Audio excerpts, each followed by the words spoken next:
Muito bem, meus irmãos, vamos ler 1 Coríntios capítulo 4, versículo 18 a 21. Alguns de vocês se tornaram arrogantes como se eu não fosse mais visitá-los, mas irei muito em breve, se o Senhor permitir. Então, saberei apenas o que estão falando esses arrogantes, mas que poder eles têm, pois o reino de Deus não consiste de palavras, mas em poder. Quem é que vocês querem? Devo ir a vocês com vara ou com amor e espírito de mansidão? Vamos orar. Senhor, nós apresentamos a Tua palavra nesse momento e oramos para que o Senhor possa nos dirigir, possa iluminar o nosso entendimento e possa nos conduzir.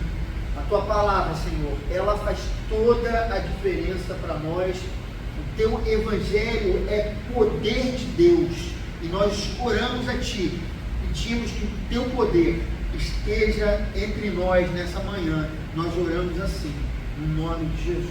Amém. Irmãos, pode se assentar.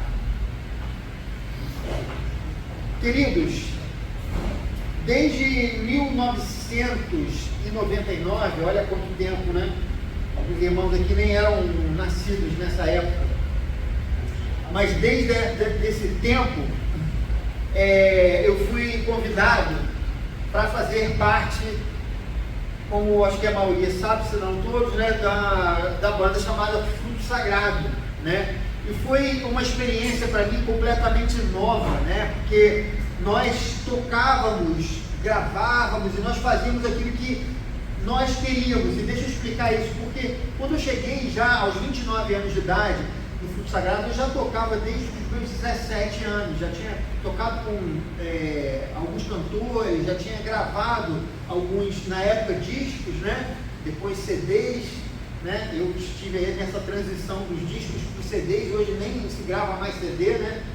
Mas como eu estava prestando um serviço para alguém, eu nunca tinha o poder de decisão naquilo que eu ia fazer, né? Sempre havia um produtor musical que dizia como eu deveria tocar as músicas. E a experiência do Fruto Sagrado foi completamente diferente, porque eu passei a ter autonomia, porque na verdade o trabalho era meu, do guitarrista e do vocalista. Então nós decidimos o que nós iríamos fazer, tanto relacionado aos shows, na escolha do repertório, quanto também nos arranjos que nós iríamos fazer. E esse trabalho foi muito bem sucedido, nós vendemos milhares de cópias, né? E era muito interessante ver as pessoas cantando as nossas músicas nos locais que nós tocávamos, né? As pessoas, enfim, participando daquilo tudo, né? E com o tempo nós nos tornamos figuras públicas, nós passamos a ser reconhecidos pelas pessoas, né? Nossa, ela pode até testemunhar isso, algumas pessoas que andavam comigo na época, às vezes as pessoas paravam, né? Eu estava no shopping, estava fazendo uma compra, estava andando na rua, parava para pedir um autógrafo, era uma coisa mais ou menos assim que acontecia comigo, né? As pessoas me reconheciam. Em contrapartida, era o início da interação da internet, né? E como os irmãos devem saber, talvez não tenham noção, hoje, né? Antigamente os fãs, eles escreviam cartas, né? Para aquelas pessoas que eles gostavam, né? Os artistas, os cantores. Hoje é pelo Instagram, mas na minha época não era nem uma coisa nem outra. Eu fui exatamente no ponto onde as pessoas se aproximaram, né, aqueles artistas que eles gostavam, mas era mandando e-mail, eles enviavam e-mail. Só que eu ainda não tinha experiência com essa proximidade, né? Então, às vezes a pessoa mandava um e-mail dizendo que gostava da banda e tal, e era muito bom. Mas às vezes as pessoas mandavam e-mails, exatamente como a gente vê hoje nas redes sociais, conforme a gente lê, né? Mas era um e-mail direto que eles mandavam dizendo: essa música é horrível, vocês tocam muito mal, e não sei o quê. queridos, aquilo me deixava pistola, eu não sabia lidar com aquilo, era muito difícil, porque de repente alguém que eu não conheço me manda uma mensagem pessoal dizendo que não gostava daquilo que eu fazia, e aquilo, queridos, me deixava, realmente me tirava do sério, né? Porque eu até achava que era normal a pessoa dizer que não gostava de rock. Ninguém é obrigado a gostar de um estilo musical, mas dizer que a minha banda era ruim, que eu era ruim, que as músicas eram ruins, aquilo me deixava, queridos, porque a nossa música é mais ou menos como um filho pra gente, né? Então, queridos, a gente ficava, eu ficava muito chateado com aquilo, e aquilo me tirava do sério. Queridos, todo mundo sabe onde o seu calo dói. Eu tinha um amigo que você não podia botar a mão no cabelo dele, que ele ficava irado, ele ficava pistola, né? Nem sei se usa ainda esse termo, né? Pistola ainda usa? Então, ele ficava muito chateado, né? E tem outros que não gostam que você fale da família, dos filhos e tal, né? Ou algumas pessoas que você não pode dizer para ela que a comida dela não está muito boa, mas ela está um pouquinho sem sal, a pessoa já fica irada, né? Cada um tem o seu ponto fraco. Isso não era diferente do apóstolo Paulo. Ele também, meus irmãos, ele tinha o seu limite. E na conversão, a gente percebe que esse homem, ele foi completamente transformado. Houve uma mudança radical na vida do apóstolo Paulo, que antes ele era, vou usar o termo, ele era um fariseu pistola, né? Alguém dizia alguma coisa contra o judaísmo, ele ficava para morrer, e até mesmo perseguia de todo jeito os cristãos. Mas ele, depois da conversão, ele se tornou um pacificador, né? Ele falou nas suas cartas sobre bondade, paciência, paz nos relacionamentos e domínio próprio. No entanto, quando a gente lê essa carta, você tem a impressão que o apóstolo Paulo está irado com algo que está acontecendo aqui. O versículo 19 que nós lemos diz o seguinte: mas irei muito em breve visitá-los, se o Senhor permitir. Então saberei não apenas os que estão falando, esses arrogantes, mas que poder eles têm. Algumas coisas incomodavam profundamente esse pacífico ministro do Evangelho. E para compreender, queridos, o porquê de sua ira, nós precisamos entender um pouco da cidade e da igreja. E como era Corinto? Corinto, queridos, era uma cidade grega, né? Os maiores filósofos, os mais renomados, né, da antiguidade, eles eram gregos. Você certamente já ouviu falar em Platão, Sócrates, Aristóteles, Pitágoras, Parmênides, Tales de Mileto. Certamente alguns desses nomes você já ouviu falar. E os coríntios, eles se orgulhavam dessa herança cultural e dessa herança intelectual. Eles gostavam de saber que as gerações passadas deles eram pessoas tão importantes, tão influentes no mundo. E naquela cultura grega, ali da cidade de Corinto, o alvo da vida de qualquer pessoa era ser um grande pensador. Mais ou menos como na nossa cultura, que o alvo das crianças é o quê? Ser jogador de futebol. As crianças querem ser Neymar, né? Algumas não, né? A Joana está falando. Mas na grande maioria dos meninos, você vê que eles querem ser uma espécie de um Neymar. Naquela época, eu vou aqui, queridos, mais ou menos transportar, eles queriam ser uma espécie de Platão, né? O trabalho braçal que era feito pelas pessoas era visto com um certo preconceito, né? Parece que hoje em dia, se você está lendo um livro, assim, você fica até meio desconcertado, meio sem graça, né? Algumas pessoas até podem chegar a falar: oh, você não tem nada para fazer, não? Fica lendo um livro, né? Aí, vai fazer alguma coisa da sua vida. Mas na época, queridos, é como se alguém estivesse trabalhando e falar: você não tem nada melhor do que carregar pedra, do que fazer um trabalho, vai ler um livro, né? É o contrário do que se é hoje, para vocês terem uma ideia de quão importante era o conhecimento para essas pessoas. Os estudiosos dizem que naquela cidade, em cada esquina, havia mestres e discípulos espalhados para tudo quanto é lado. Cada um dos mestres tinha a mais mirabolante resposta sobre os mais profundos mistérios do universo. Era como, irmãos, era comum haver debates acalorados entre os discípulos desses mestres para saber qual deles era o maior entre os mestres. E era mais ou menos, queridos, esse constante clima de fla-flu que a gente tem aqui, né? Qual o melhor time e tal. Lá era assim para definir qual era o melhor mestre. E como era a igreja? Será que a igreja era diferente da cidade? Queridos, na verdade, a igreja, ela replicava o mesmo modelo. Paulo, ele escreveu essa carta quando ele estava em Éfeso. Ele recebeu informações importantes dos problemas da igreja. E Paulo soube, quando ele estava em Éfeso, que aquela igreja era uma igreja que tinha muitas divisões. Vocês se lembram que é nessa epístola que Paulo cita que havia alguns grupos que diziam: eu sou de Paulo, outros de Apolo, outros grupos diziam ser de Pedro e outros diziam ser de Jesus. Cada um tinha um mestre e eles discutiam quem era o maior. Cada um tinha um apóstolo preferido e ficava discutindo entre eles qual era o melhor apóstolo. Eles não eram coesos, eles não se davam bem, havia discórdia e havia briga.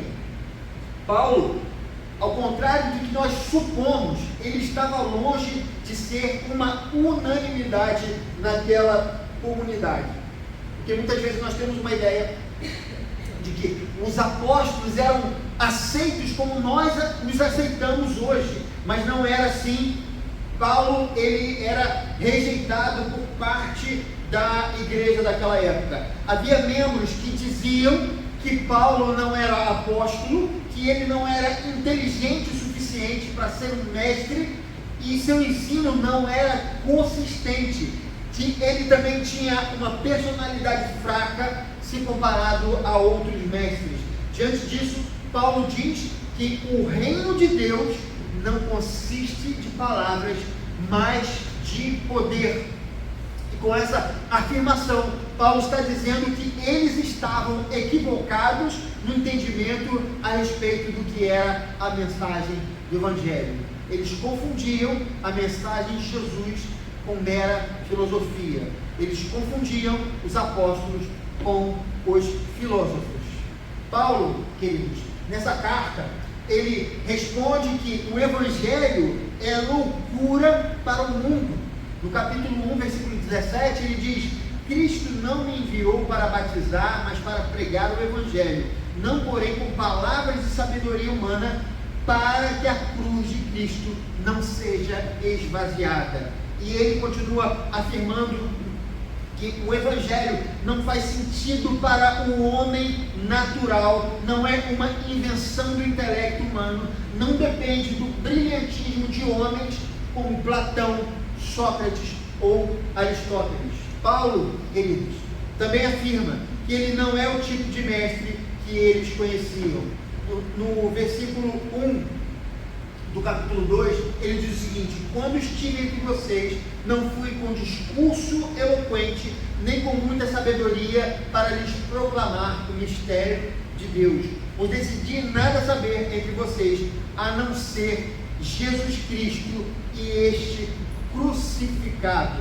Ele, queridos, está dizendo que o foco da sua filosofia é Jesus Cristo. Ele não tem intenção em demonstrar seu brilhantismo intelectual, apesar de Paulo ser um cara realmente brilhante. Ele não tinha intenção de ensinar suas elucubrações teológicas. Paulo, ele está chamando a atenção da igreja. Vocês estão vivendo o Evangelho de maneira errada. O Evangelho não pode ser compreendido através da nossa mente natural. É necessário que tenhamos a mente de Cristo. É necessário conversão. É necessário maturidade.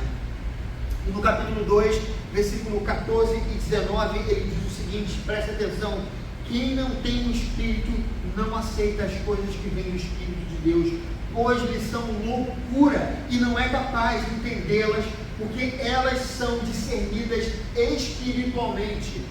Nós, porém, temos a mente de Cristo. Ou seja, eles precisavam começar a ver a vida a partir da perspectiva da conversão. E a sua indignação era pelo fato de que aqueles homens que se diziam mais sábios, mais preparados e mais hábeis, não entenderam o mínimo daquilo que eles mesmos ensinavam. Por isso, no verso 19 e 20, Paulo diz o seguinte: mas irei muito em breve, se o Senhor permitir. Então saberei não apenas o que estão falando esses arrogantes, mas que poder eles têm, pois o reino de Deus não consiste de palavras, mas de poder. Ou seja, meus irmãos, a mensagem do Evangelho de Jesus se difere de qualquer outra mensagem humana, ainda que intelectualmente brilhante, porque o Espírito de Deus atua através dela. Sendo assim, esse versículo nos ensina que quando a palavra de Deus é proferida, ela tem poder de transformar as pessoas. O filósofo, o professor, o pastor, o profeta não tem poder para transformar ninguém. Eles não podem curar a alma de ninguém, não podem libertar ninguém das drogas, dos vícios e do pecado, não podem fazer qualquer milagre na sua vida, não tem poder para o salvar. Queridos, eu gostaria de fazer algumas aplicações importantes desse texto para nós nessa manhã.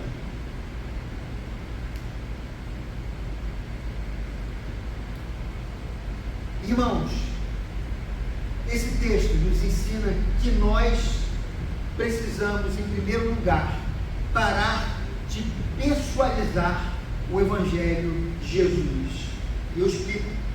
A nossa tendência é exaltar pastores, ministérios e até mesmo cantores, como se a bênção de Deus viesse dessas pessoas, como se Deus é que dependesse das pessoas. Amados, Deus, ele não depende de ninguém.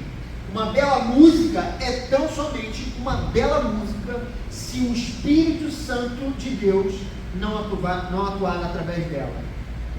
Um belo sermão é tão somente um belo sermão se o Espírito Santo não estiver atuando através daquela mensagem.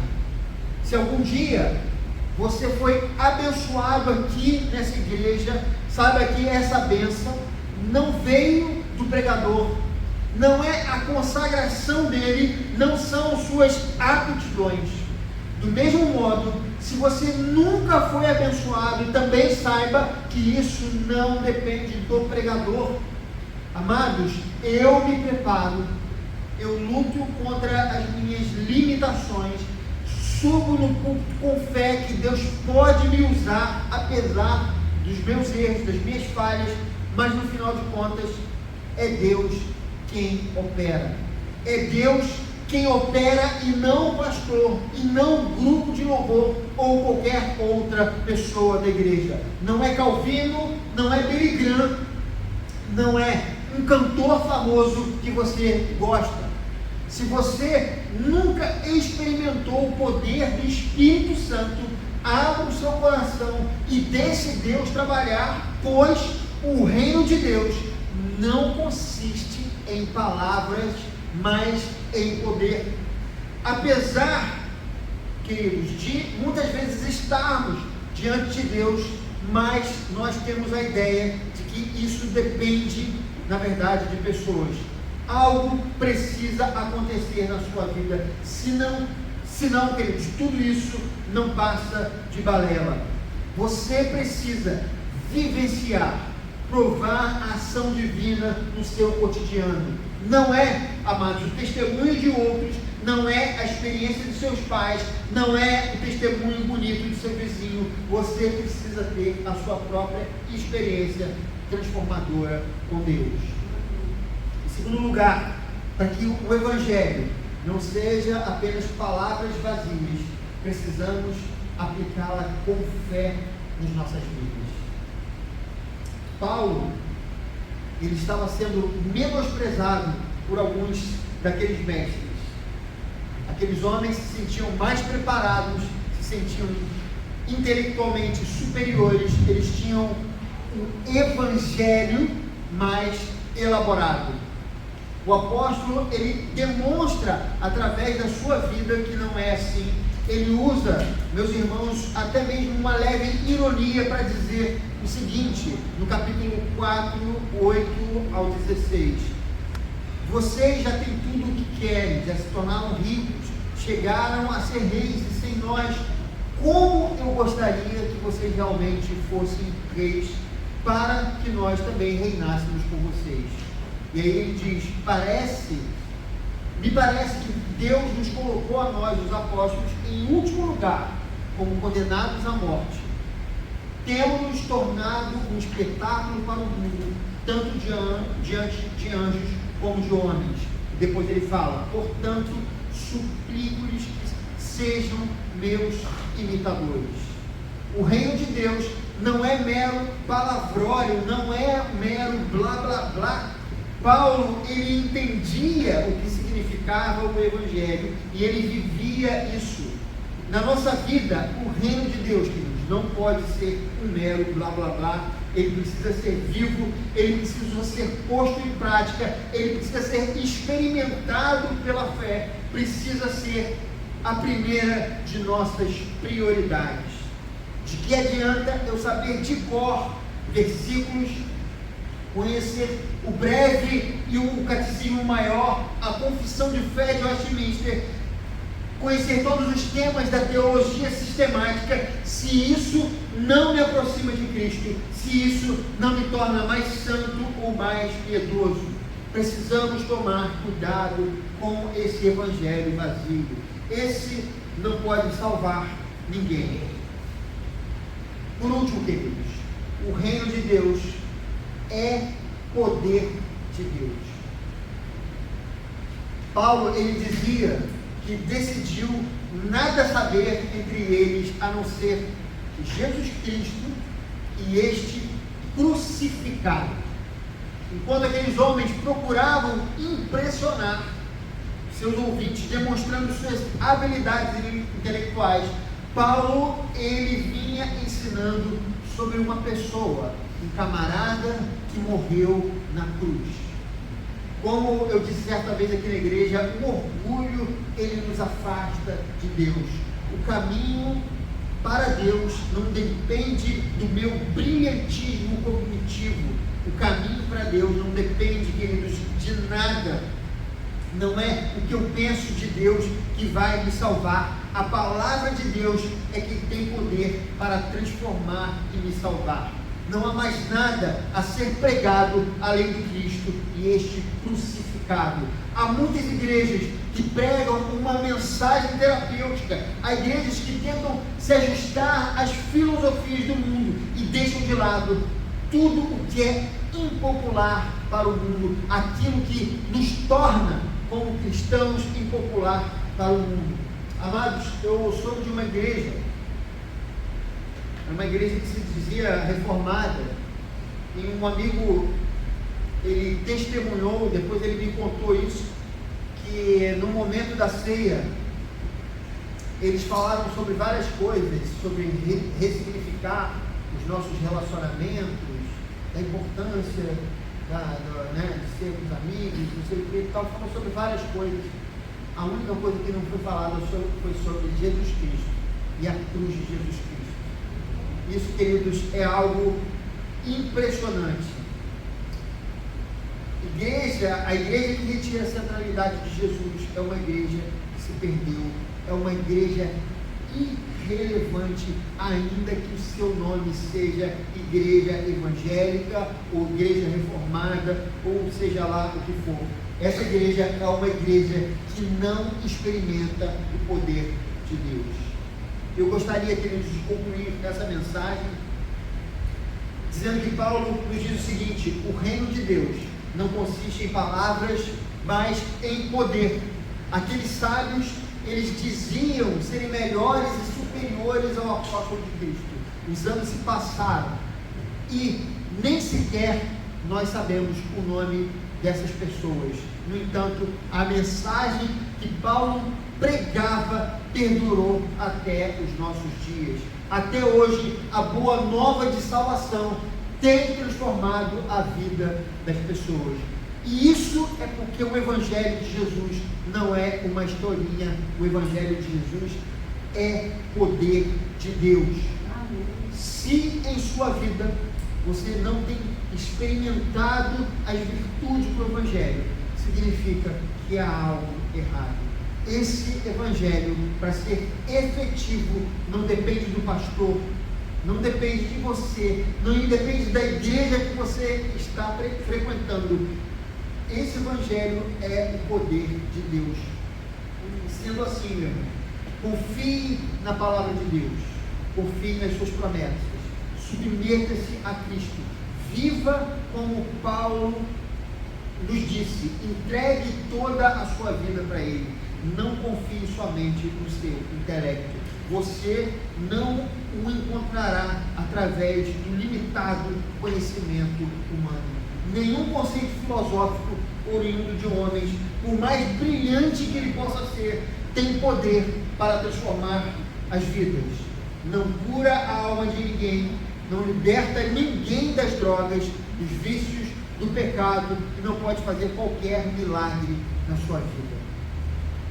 Por mais que alguém possa ser intelectualmente tão brilhante quanto Stephen Hawking, Platão ou Nietzsche, por mais que seja um impacto de sua filosofia na história humana muito forte, ainda assim de nada servirá para perdoar os pecados, para curar os relacionamentos, para salvar e livrar da morte eterna. Só a poderosa mensagem do Evangelho pode fazer esse milagre. O mundo não reconhece o nosso Senhor, eles rejeitam essa palavra, pois para eles isso é loucura.